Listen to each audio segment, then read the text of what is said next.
Hey everybody, this is Maria Weaver with The Simplified Bookkeeper, and in our video today, we're going to talk about 3 steps to creating your financial baseline or a financial baseline for your business.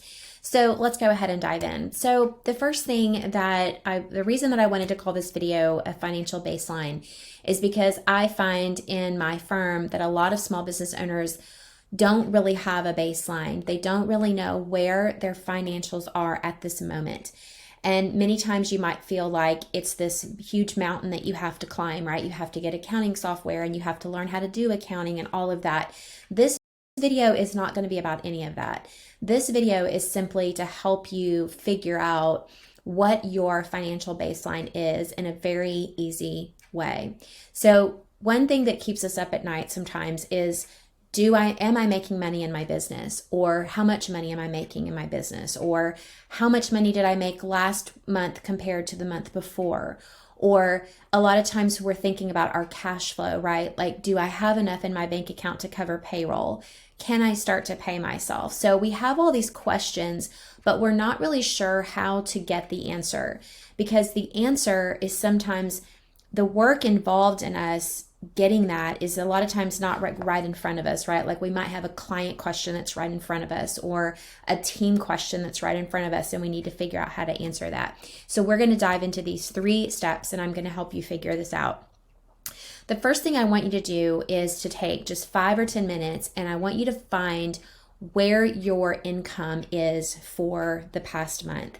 So whatever month you're watching this video in, I want you to think about the previous month, and I want you to go to the place where you would find the income that came into your business. So that could be a payment processor, like maybe you have clients that are paying you through PayPal. Then all you need to do is log into PayPal, and I just want you to look at the deposits.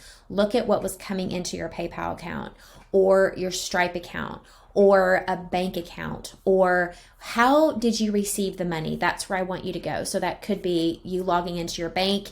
It could be logging into a payment processor, or it could, if you have accounting software like QuickBooks, if you have that set up, then it's just a matter of going into your QuickBooks and running a report.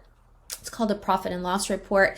If you don't know how to do that, then you can just go into QuickBooks and again, look at the deposits that have come in for the income. And I want you to just take a quick look at that, and I want you to jot down that number. It can just even be an estimate, but about how much money did your business have coming in the previous month. So that's step number 1.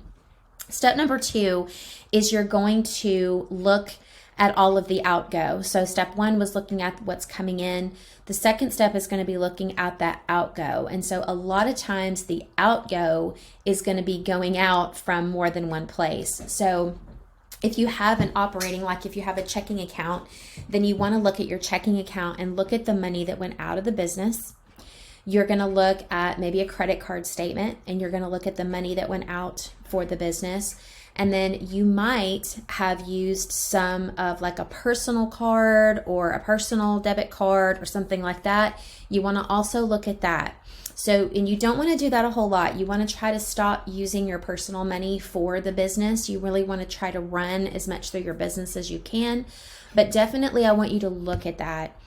And again, add up all of those business expenses. So what we're doing in step number 2 is we're just looking at the number. We're not assessing the number. We're not saying the number is good or bad. We are just simply finding out the number, because knowing the number of number 1, knowing your income and then knowing your outgo is very important.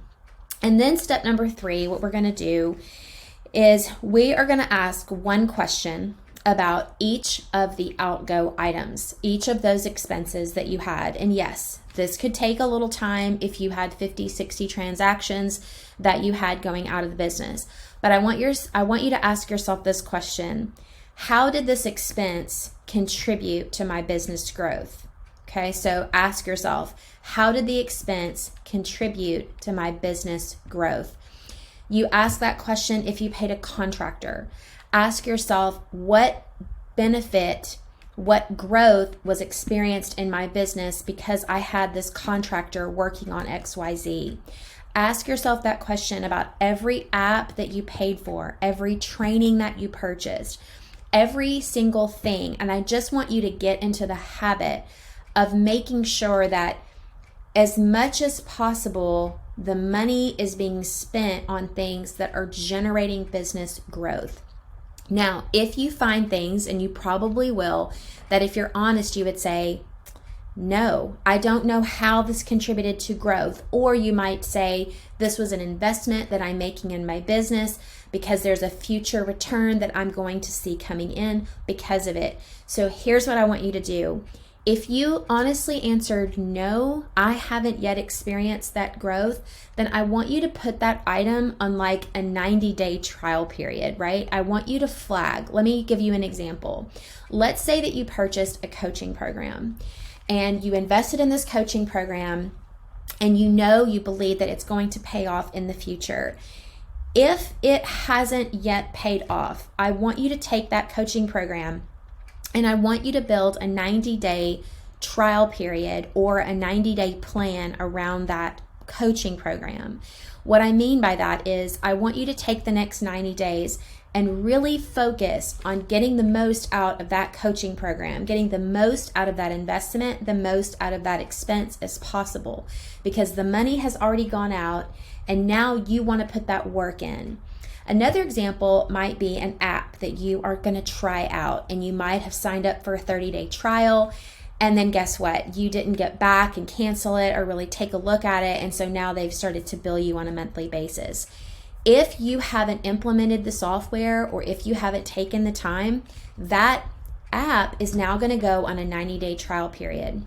And so in your project management software, and if you're not using project management software, I'll make sure to link below my favorite project management software that we use here at Simplified Partners.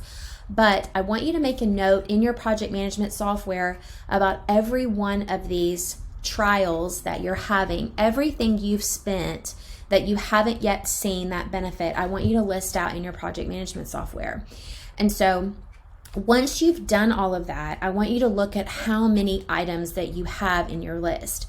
And if you look at that and say, I really don't think I'm going to have the time to look at all of that and trial all of that, then I want you to start canceling subscriptions, or I want you to start ending those expenses. Because remember, it's not gone forever, right? So if you've signed up, let's say for an app that's going to help you with social media, for example, if you haven't been able to use it, or you haven't given it to a team member to start figuring out and start implementing, guess what? You can just stop paying for it right now. And when the time comes when either you can spend time, or your team member or your contractor or someone can spend time with it, you can then sign up again, right? They're always going to be there ready to help you, but don't try and get so many things that you're taking on at one time, because as we know, when our attention is focused on 50 different things, there's not a lot of things that are going to get done. So I want you to be focused about these 90-day trial items and really ask yourself, if my goal is for this to pay off, I need to make this pay off in the next 90 days, or I'm just going to cancel it, or I'm not going to renew that, or I'm going to stop spending that money in that place. So I find especially that this is very, very common with like subscriptions or memberships or things that you are paying for, and you just kind of don't ever get around to doing that kind of stuff. But yet the money is going out, and obviously all the money that you're spending is affecting your profitability in your business. So give yourself some grace here. Understand you're trying to move 100 miles an hour. You're trying to grow your business, but there's only so many things that you can take a look at.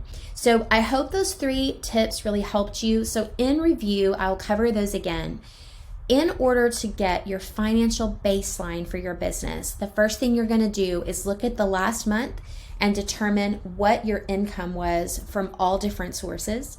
Step number 2, you're going to find out what your total outgo was for the previous month from all those different places. So whether you use personal money for business, you want to look at those personal accounts or your business accounts. And then thirdly, you're going to ask that question, how did this expense contribute to my business's growth? If it has, awesome. I'm so glad that you made that investment. But if it hasn't, Put those items on a 90-day trial, build a plan around making sure that you will see the benefit within a short time frame. And if it's simply more on your plate than you can get to or you can delegate, then just cancel that. Stop paying for that item. Stop reducing your profitability in your business until you get around to it. Just come back to that at a later time. So I would love to hear any feedback that you have on this video, any comments that you have. Again, we are a huge proponents here of ClickUp, which is our project management software. I'll definitely have the link at the bottom. And if you would like to hear more videos on our project management tool, certainly let me know in the comments below, and we will take it into consideration for a future video. Talk to you guys soon.